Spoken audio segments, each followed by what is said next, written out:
Welcome to the milk bar. Welcome to the milk bar. Welcome to the milk bar. Welcome to the milk bar. Welcome to the milk bar. Welcome along to episode 718 of the Milk Bar. Jason Forrest here with you as ever. And coming up on the show this week, Allan Clarke, former Holly, is working alongside another member of that band, Graham Nash, as they have a brand new music project out, finding out about Buddy's back. We'll be hearing from Martyn about her forthcoming gigs across the region.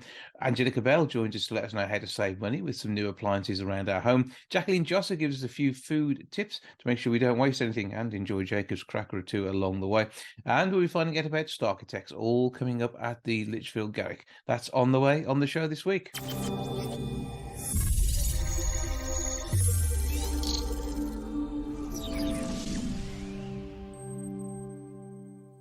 Martyn is going to be playing in a town not too far away. She's here now to tell me what's going on. Hello. Hello. You all right? I think so. I'm rushing about like a blue bottle, buzzing here and there, or a bee, I should say.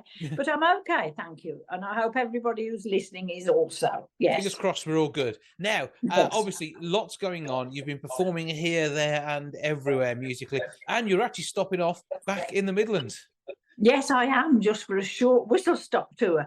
Yes, I'm playing 3 concerts in the Midlands, and the first one is back in my old haunt of Cannock. And I'm so excited because I haven't been back to Cannock since before Britain's Got Talent, which was 2011. So it's time I came back. Absolutely. Cannock needs to see you. So where are you playing there? I'm in the Salvation Army Citadel Hall in Walhouse Street on April the 1st.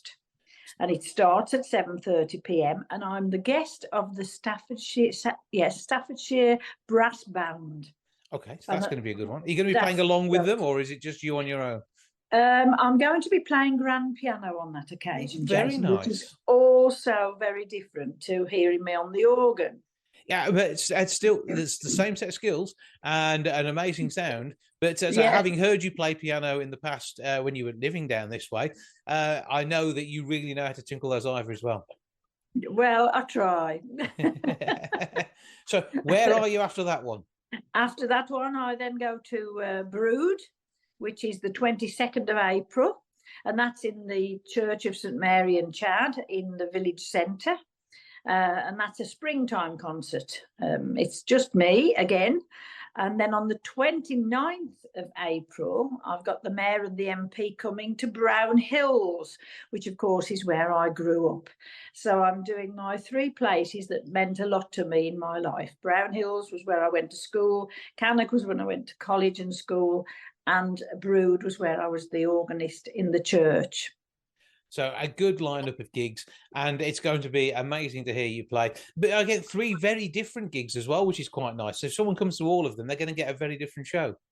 Oh, absolutely, yes. I don't do the same programme twice. So the piano one will be totally different, obviously, and the band. I shall be playing along with the drummer of the band, so that'll be nice. And there's definitely got to be a bit of boogie-woogie in that night. The one in Brown Hills will be with my lovely EL 900. It's the same organ that I used on Britain's Got Talent, but the white version. Mm-hmm. And then piano as well on that concert.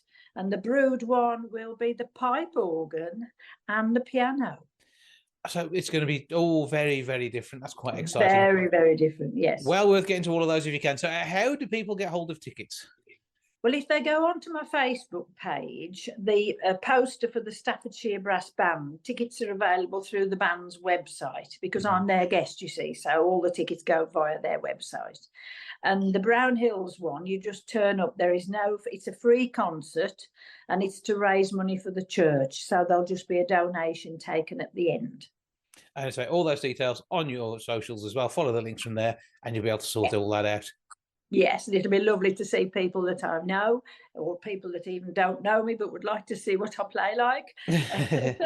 My social media channels, I've just, in fact, in January, I played in a nursing home in Telford for a friend of mine whose mother has travelled from Kent to be a little bit nearer so they can visit. And it's had 488,000 views. That's not bad going. I mean, this is standard for you. Whenever you do anything like this, I mean, let's go back to lockdown. During lockdown, you were doing loads of great music, entertaining people, and having a great time. And Well, that I was mean, that 18 got months, yeah. thousands of views as well, didn't it? It did, thousands of views, and I did it for 18 months. So, and this year is my special year because I've been playing and performing for 50 years this year, Jason. You wouldn't know it to look at you. Well, I don't know, I feel it sometimes. But I mean, you've got such a great history and played with so many amazing players and carrying the baton on for wonderful music. Well, yes, just a few of the big names. James Last Orchestra, that was a special one, and playing in the Royal Palaces. It's just, it's things that you dream of that would never happen. And listening to the piano this last week on the television, I was just amazed by the standard of the people who were playing, particularly that little girl. She was just Lucy was amazing, wasn't she? Yeah. It just goes to show that if you can sit at a piano and you enjoy what you're playing, it's so therapeutic. Violin was my thing at school. Piano is what I would like to learn now. Maybe as I get to a little more senior, I'll be able to have a chat with you about a few lessons, which could be quite amusing. Oh, yes, of course. No problem. Saw that now. I'll come and visit you at some point and we'll do that. Meanwhile, Jean Martyn, you're looking for on all the socials, Martyn with a Y, and you can see the amazing gigs that are coming up. Get yourself involved and have a great time and enjoy some amazing music. Thanks ever so much, Jason. It's lovely to chat with you. Take care. I'm joined now by pop royalty, no other way of putting it, Allan Clarke of the Hollies, but working on a very special project with a certain Mr. Nash. Hello, sir. How you doing? All right, thanks, Jason. I haven't got my knighthood yet, so you can't royalty. You certainly should be due one very, very soon. But obviously, great music through you, the whole of your career. But what's happening at the minute? Because Buddy's back. Yeah, Buddy's back. I started an album with Graham. We talked about it for a while, for about 34 years,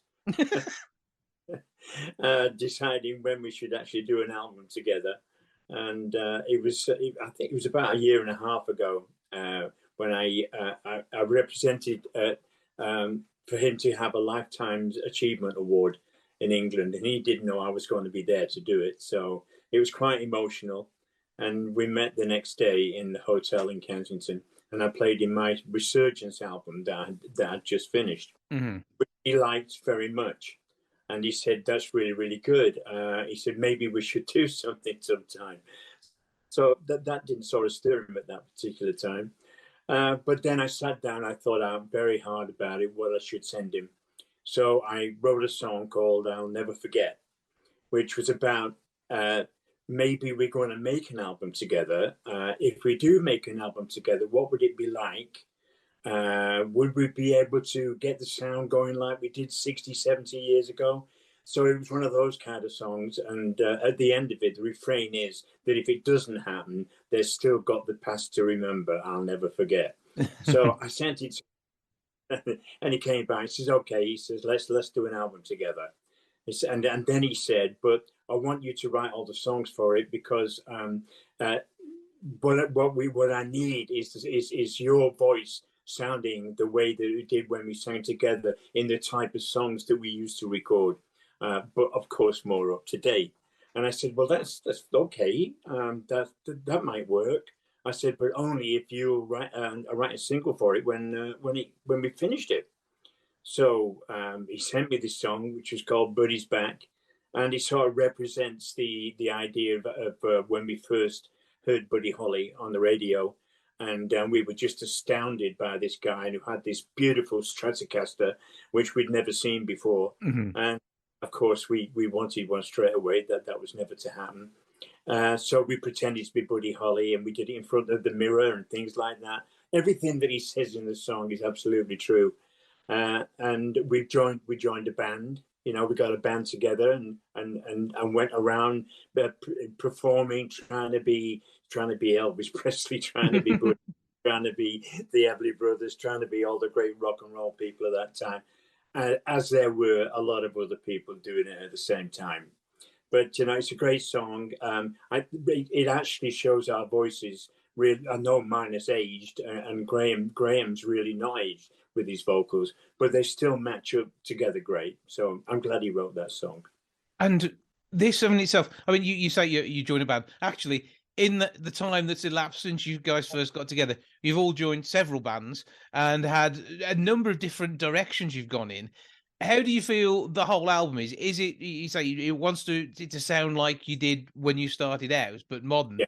Is that, yeah? It's certainly not an attempt to be the Hollies again. No, It's something even more special than that, isn't it? Because you've got no. all this experience under your belt. Yeah, I mean, most of the songs that I've written are happenings within my life. It's got nothing to do with the Hollies, but it's more or less about me and Graham running through a series of the songs. But also, there's a couple of songs in there which are about my family life and the funny side of it. There's one song called "You Didn't Like It," which has been mentioned, and another one maybe the next time. Which is one of the favourites that has come out now. There's also a song on there which Graham liked very much because it's the only protest song, which is it's not really a protest song, but it's about the world, the way what's happening in the world, and we'd all very be careful about what we're doing. So we really need someone to come along and save us. There's got to be a spokesman somewhere that's going to stand up for the rights of everybody in the world, and he's going to save a lot of us, hopefully. If not, I'm moving to Scotland. Yeah, okay, so there's a plan in there. Oh, but the music itself, though, and the way you produce it has obviously moved on an awful lot, because you could record. You take us back to 1964. It's something like "Carry On." That song in itself, that is one of my favourite tracks by you boys, and it just sort of really it brings the music to life. It's got an energy. But you can capture that energy in a completely different way now. So when you are bringing your latest take on your sound, it's a different process completely, isn't it? It's evolved. Well, it is. There's no Tony Hicks there, doing the low harmony. I do all the low harmonies now. I've done all the low harmonies on it. Graham's done all the high harmonies, and I've done most of the all of the vocals. So this is a step forward for me and Graham. He's actually been my guest on my solo album. But when you listen to it, I mean, it is just me and Graham having a load of fun doing something 6,000 miles apart. I mean, that's how it's come, But I only started doing this like 6 years ago. And I was, I didn't even know what GarageBand was. And and now I've moved up to Logic, and I'm doing 30 tracks and mixing it down, and then going in the studio and making it crystal clear. And that's the way me and Graham were working on this particular album. I wrote the songs, I put my vocals down, and then I sent it over to him. He put his vocals on it if he liked it. That was one of the things. He wasn't going to do anything he didn't like, which was okay. He actually picked all the ones that I liked him to do anyway. So, and, it took a long time. It took about a year and a half doing it that way. Obviously, with things going on in the world as they have been, but COVID, the most one that was actually the studio where I used to go down, and I'd be halfway down the motorway when the phone would go, and Francis, my producer, would say, "Don't bother coming, we've all got COVID," So, so you turn the car around and you go home. So it was a bit like that. But when we got to having Gold Graham's vocals on it, and it was really sounding fantastic, then we took it into the studio and replaced all my guitars apart from the rhythm, because we needed a professional guy to do it rather than my fumbling around, But it's really turned out well. It's really great. Graham loves the album, and I'm pleased that he's on it, and I'm really glad that he has done that. And that's the one that's like joined the circle, right from, I won't say from 62, because we were singing when we were 6 years old. So, it's been a long time coming, but we've done it, and I think it's pretty good. But friendships that weather a storm of 70 years, though, they're special, aren't they? And that's probably, again, something that you can tell listening to the whole album. Yeah, but I mean, let's face it. I mean, I've known him a long time. I've known him 76 years, to be honest. And he's changed a hell of a lot. When he moved to America, he became an American. He's American now. So he has that way of talking. But sometimes when I meet him and maybe we're on our own, and we're talking about things that happened in the past, that Mancunian accent comes out every now and again. So I can say, oh, there you are. You're not gone all together. So, but a lot's happened in his life. A lot's happened in my life since he left. We've been together and we've formed. We've done an album together in America in 1984, which was with the Hollies. Mm-hmm. We toured as the Hollies in America, and that's about as far as we got with actually Graham being in the group. I didn't like the idea, to be quite honest. He left in '68. Why did he want to bloody come back for that? I don't know. But they had to do it, and they did. He knows. Graham knows that I didn't like the idea, but it was fun to do. But I'd have done it another way, really. I wanted to do with just me and him. So that's what we've done now. You've reached the point where you get your own way, which is the way we like it. We're going to listen to Buddy's Back in a moment or two's time. But are you doing the socials on this one? Are you sharing tweets across the ocean, and also maybe with Instagram too? Well, I'm busy doing this sort of thing. I retired in 1999 and dragged back in 2017. In between that, we did the Rock and Roll Hall of Fame together, which was great. And I went to see him once at the Albert Hall in the mid-20s, and he dragged me on stage to do Bus Stop. After not singing for 15 years, he drags me on and gets Bus Stop out of me.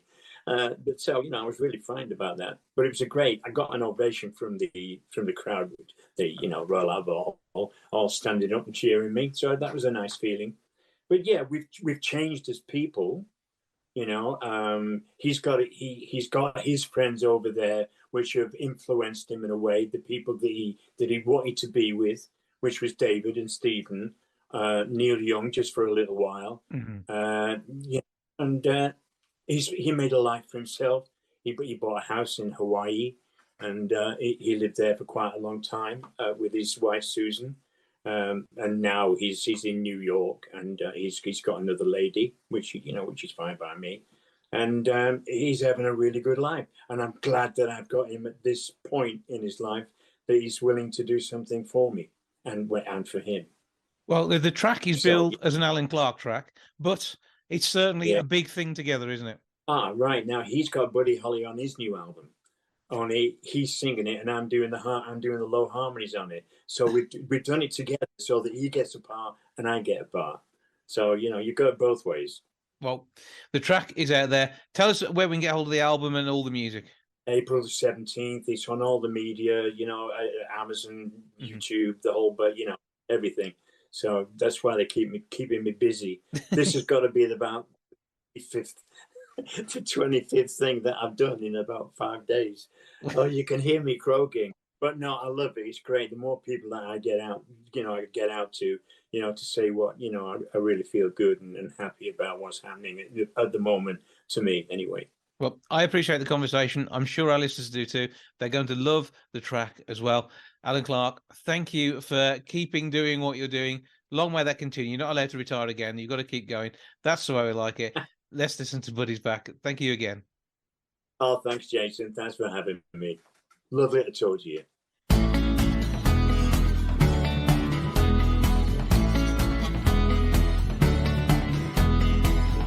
I remember when we were young at heart, and all we wanted to learn was there in the stars. We heard their voices on the radio. We copied the style, then we let it go. And in front of the mirror we would play, pretending to be them every day. And then we started a band just to have some fun. And we created a sound as we sang as one. Buddy Holly was who we loved, right from the heart.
The Lichfield Garrick is playing host to Sarchitects. That's all over Easter. Somebody who can tell us more about this aerial circus-based spectacular is Kevin Finnan, who joins me now. Hello, sir. Hello, Jason. How are you? I'm good. I hope we find you well. And are you going to be actually up in the air during any of this personally? Yeah, just with excitement. The actual being in the air, I'll leave to the performers. So tell us a bit about the show, because this is going to be amazing for Easter, isn't it? It is going to be an amazing show for Easter. It's been so fantastically well received wherever it's gone. It's a dance circus spectacular for the whole family. It's engaging, it's funny. We use digital projection and mapping. We have aerial stunts and scenes, and then we're doing a lot of dance and circus mixed together. And really, the very important thing about it is it's a very engaging show. It's a show which you can bring everybody. You'll have the opportunity of meeting the characters after the show.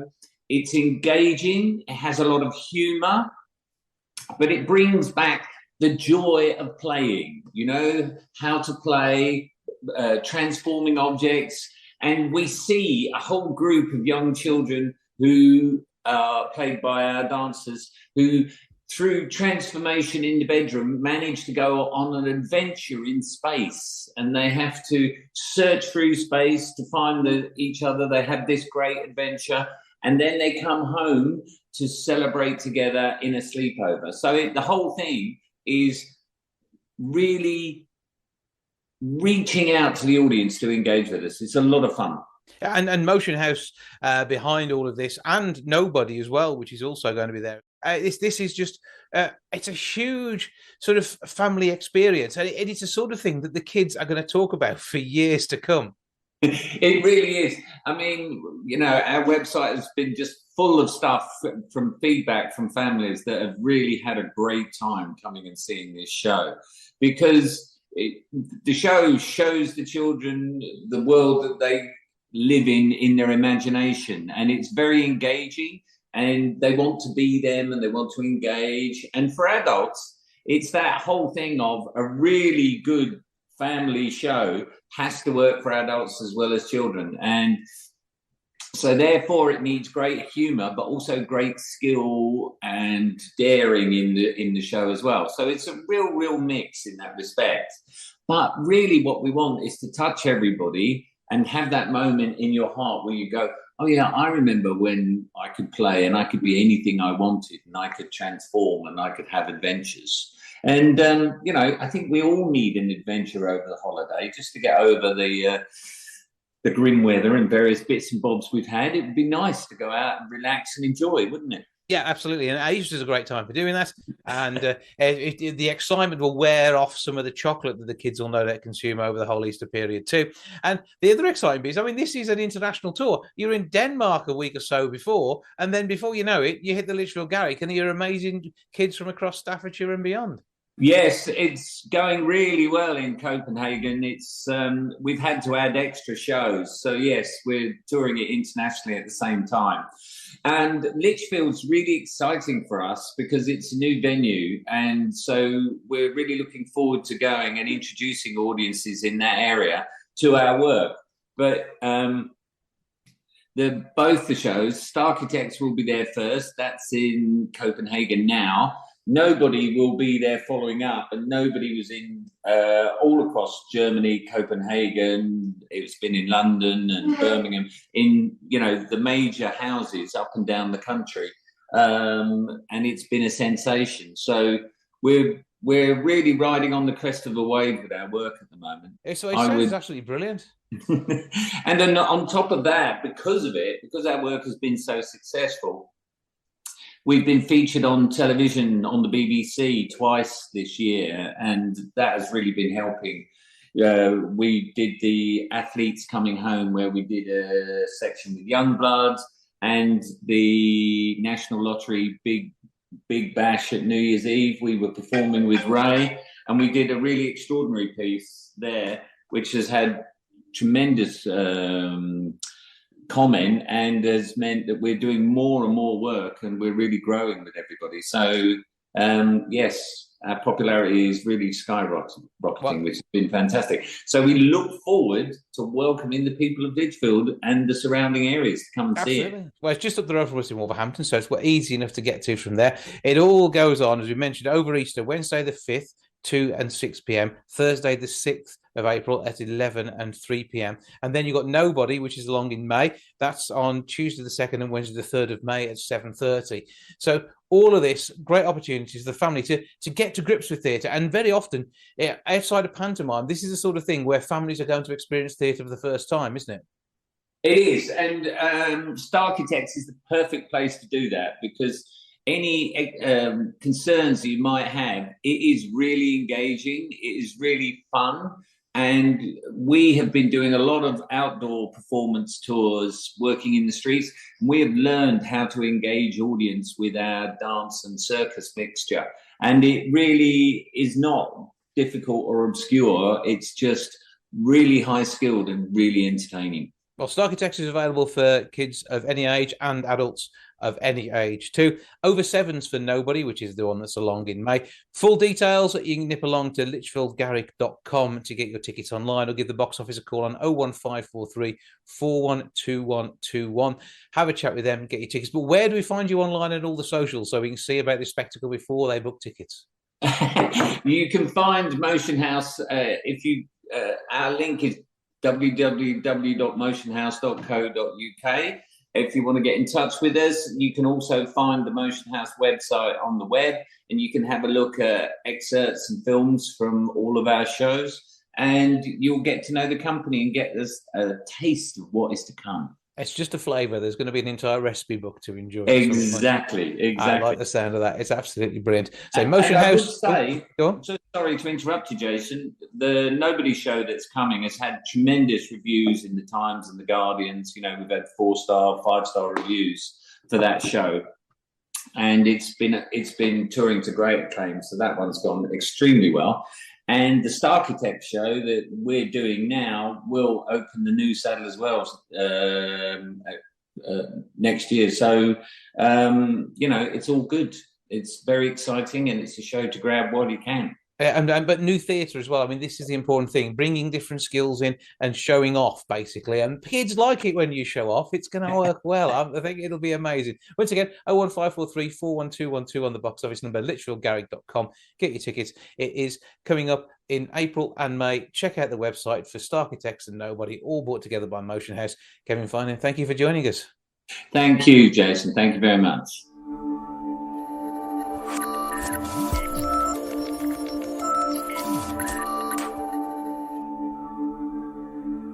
Half of UK parents admit they throw away uneaten food, and it works out to be worth more than £400 a year. That's equivalent to a whole month's food shop. To tell us more about the research, I'm joined now by former EastEnders actress and mum of two, Jacqueline Jossa. Good afternoon to you. Hello. How are we doing? Hi, good, thanks. How are you? I'm good, thank you. Now, this new research shows that 53% of us feel guilty about food waste and admit to throwing away leftovers that could have been eaten. Is this something that happens in your house? Probably not, since you did the whole I'm a Celebrity thing. Well, to tell you the truth, I think as a mum and a household of children, I do think it's quite hard to have no food wastage. And I do try. My intentions are always good when I'm buying all the fruit and the veg and trying to be healthy that week, but sometimes there is a little bit of food wastage. It's something we do try and avoid that. I mean, if not only for the cost, as well as, of course, for the amount of water and fuel that goes into getting these things to us. But there are very often things that we can do as long as we plan ahead, and as long as we notice. We need to check what's in the fridge, don't we, and get it before it goes off. Yeah, definitely. I think if you're checking before you do the food shop, if you're doing the food shop and you haven't checked what you've already got, even in the back of the cupboards, you know, the dusty part of the cupboard that you haven't looked in for a while, there is actually a lot of ingredients there that you can make quick, easy snacks with that are really, really tasty and a little bit kinder to the wallet as well. So it is about enjoying what we have. And I'm going to have to go back to I'm a Celebrity, because some of the things that you guys get up to when you're doing shows like that, it must make you crave a packet of Jacob's crackers. Oh, literally 100%. Like even just a cracker with a bit of butter on, you were craving so much, because you've got to think as well, what we were eating, if we'd lost a trial, it's literally rice and beans, no salt, no pepper, nothing, no flavour at all. You almost just want a bit of burnt crispiness just to give you something that wasn't just soggy bean or rice. But apart from that, honestly, I was craving absolutely everything. But I mean, you mentioned Jacob's crackers there and the fact you like butter on them. Is that's your thing? Because that is my go-to. I love a cream cracker with just butter on.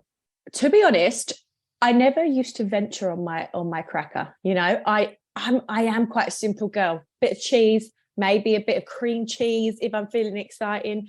Definitely butter. I there's nothing wrong with a little bit of butter on a cracker. Do you know what I mean? It's the perfect snack, and the kids love it. But since doing this campaign and working with Martyn and Martyn O'Dell, I have learnt some really lovely, easy.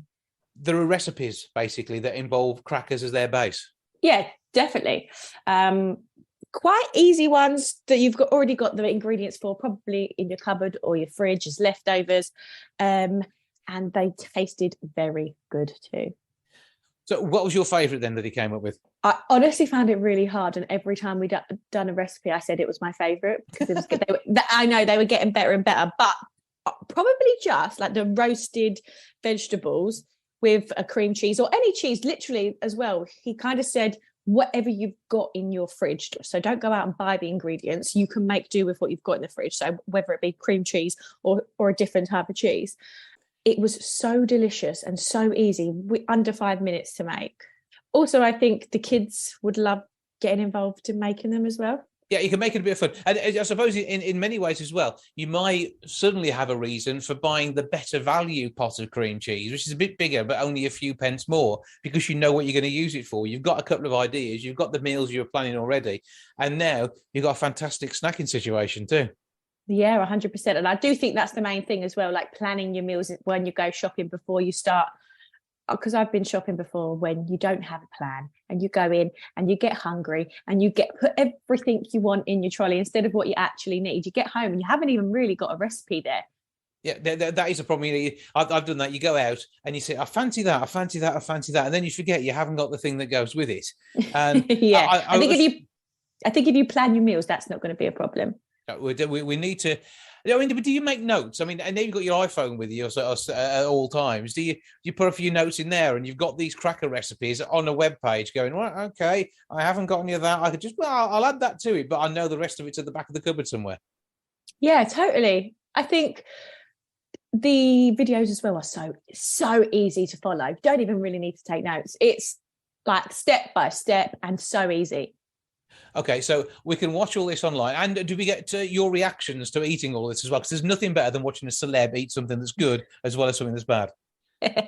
Yeah, definitely. And honestly, I was really, really surprised, because it didn't look like anything crazy, and it happened so quickly. We were making them within a couple of minutes, and it tasted so delicious. So yeah, you get to see the reactions. You can see them in my socials and on Jacob's socials as well. So check them out on Jacob's site as well as you, because we'll probably be following you anyway for the rest of your antics, aren't we? Maybe, I don't know. We'll see what you're getting. What have you got going at the moment? Anything that we should be looking out for? Just a lot more of the same. I'm really enjoying life at the moment. I love spending time with the kids. I love doing jobs like this where I get to learn something new. That's really fun for me, because I find it really enjoyable, and I can spread it as well, share it with the people I'm following with and my family as well. Yeah, reducing food waste, saving money, having a great time, and mostly eating cream cheese and mixed roast vegetables on crackers. Yeah, you got it. There is nothing not to like there, and it's so good for me, because you've got to go for the right brand of crackers, because Jacob's is basically the nation's favourite, isn't it? Iconic. There is no other. Absolutely, does the job every time. Well, we're going to go out, grab some crackers, find out what's in the fridge, what we can add to it, checking out the all the stuff on the socials via Jacob's, or by searching for Jacqueline Jossa, and you can have a great time enjoying some fantastic food. And it's going to be brilliant in the run-up to Easter when you've got the kids at home. Make sure you got the crackers in, and you've got some brilliant afternoon snacks that aren't going to spoil dinner too much as well. Absolutely, and something fun to do with the kids, because they can always help you out. And there's going to be colour involved. We can make it an art session that you can eat. Totally, all the different vegetables. I like it. That's the way to do it. Getting them in the greens and the reds and the yellows without them even realising they're having the stuff that's good for them. Jacqueline Jossa, former EastEnders actress, mum of two, an absolute all-round star. Thank you for joining us. Thank you. Bye.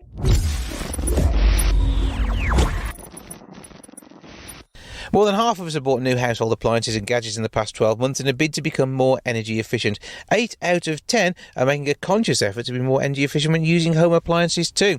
To tell us more on how we can do this with the help of our smart meter, I'm joined now by TV presenter and consumer champion Angelical Bell, and also by Fleur Lawton, Head of Policy and Public Affairs at Smart Energy GB. Good afternoon to you both. Good afternoon, Jason. Good afternoon. Thanks for having us. Well, good to talk to you. First of all, Angelica, when it comes down to getting the most out of our appliances, you've got to make sure you get the balance right about buying new and a more efficient device compared to how much you're going to spend on the old one, compared to the old one. But when it comes to it, as a lot of the times these days, if something is on its way out, then the newer model is going to be so much better value when it comes to running costs. Well, again, this will all depend if you have a smart meter, because this is what we're talking about. We're working with Smart Energy GB. I've been working with them. They've got this year-long campaign. They want to call it the year of the super smart home hack, because we are becoming, like you said in the stats, much more energy efficient, much more savvy with our money. We want our money to stretch.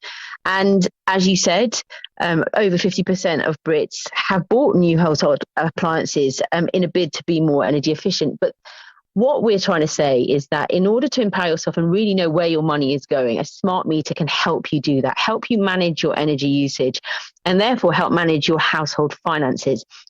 And when it comes to buying things and buying appliances, no one's saying go out and buy new things. If you have old things, and like you said, it's about weighing up whether that initial cost or hit will again come back. The money will be worth it in the long run. Is knowing where you're spending that and what appliances use more energy than others. Yeah, because when it comes to cooking our food, and having an oven on for half an hour compared to using the microwave for 4 minutes, if we're reheating a ready meal, is going to be a huge cost saving, because more of the energy goes straight into the food rather than all of the warming the air to bring the energy into the food. So there's lots to think about. It's quite easy when it comes down to something like that, but it can be more confusing on other appliances though. Well, yeah, it can be. I mean, yeah, at the moment, a lot of people are using air fryers, but we do know that they are quite energy efficient and could save you an average of £45 a year in energy over an electric oven. But again, and I'm going to keep saying this is the smart meter, you will see exactly where you can make your savings, and they're really good for accuracy. We know from research that Smart Energy has done that, Smart Energy GB has done that people are fearful of not knowing how much they're going to be spending when those bills come through the letterbox. And when you have a smart meter, that takes all that away. It's much more accurate when it comes to your bills. It gives the consumer greater power and knowledge on what energy they're using on the home, and then they can cut down on certain appliances if they need to. And as well as that, there's no admin. What the meter reading says is what you're going to pay. That sounds good to me. Now, Fleur, when it comes down to these smart meters and having them in our home, obviously we need to contact our energy provider to arrange for a smart meter, but all the information that we can get on our handheld display that comes with it is absolutely brilliant news when it comes to working out what our bills are going to be. Yeah, it's really important. I mean, as Angelica was saying, one of the really critical things around smart meters is the visibility that they give you on your energy use. I mean, the smart meter itself, it's a digital gas and electricity meter. It sends your meter readings automatically across the air to your energy supplier. So that means no more having to take meter readings, and you get an accurate bill for that.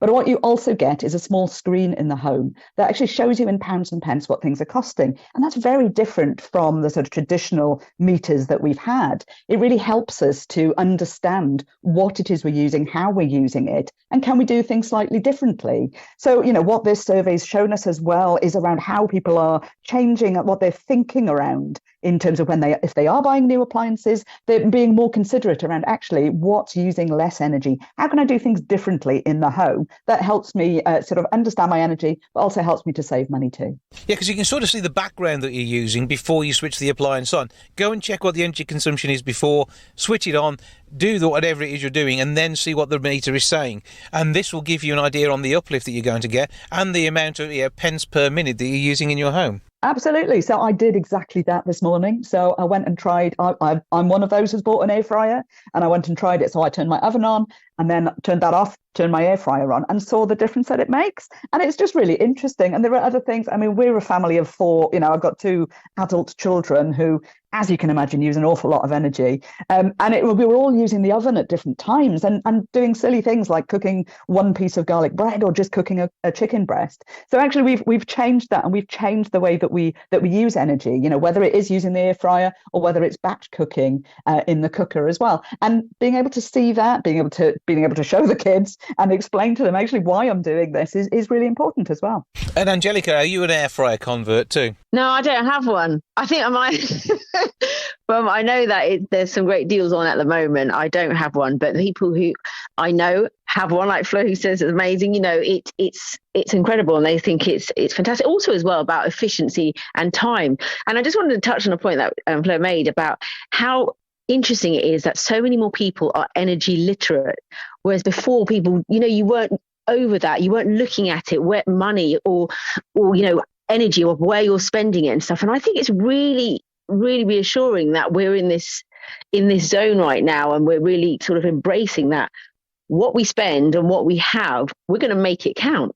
Yeah, because when it came to the reviews on products, it used to be all about the aesthetics and how sort of powerful something was. Now we're much more interested in how energy efficient it is. And whilst you might want a particularly powerful vacuum cleaner because that's going to do the job quicker, when it comes to boiling water, just part filling the kettle is what we're more interested in. And it's still boiled just as quickly if you boil half a kettle on a lower power consumption than if you do a whole kettle on a higher power consumption. Well, I mean, again, it's all personal to what people have in their home, what they can afford, and what they think is a priority for themselves. Because, you could say there's some research says when it comes to boiling water on a gas hob could, in fact, save you energy over using a kettle full stop, because electricity is more expensive than gas per unit. But those are the sort of things you will only know or understand if you have the visibility of a, smart meter or a smart meter's in-home display there to help you out with that.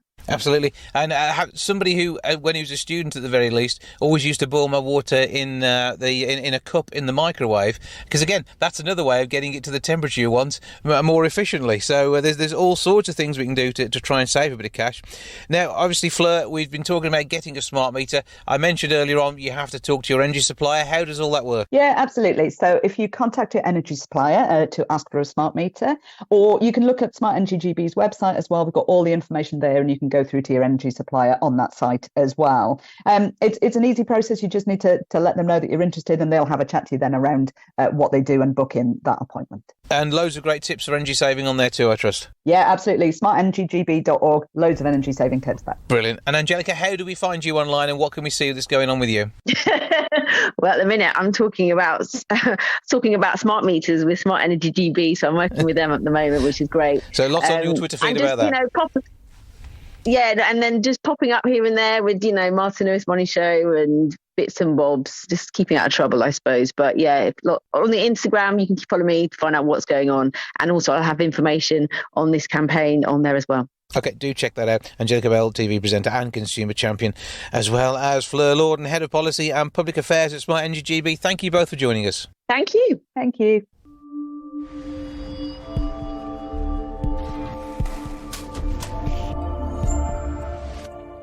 That's all for this week. Thank you so much for joining me. Back with episode 719 next week. I'll see you then. Ta-ra for now. Goodbye from the milk bar. Goodbye from the milk bar. Goodbye from the milk bar. Goodbye from the milk bar. Yeah. Goodbye from the milk bar. Yeah.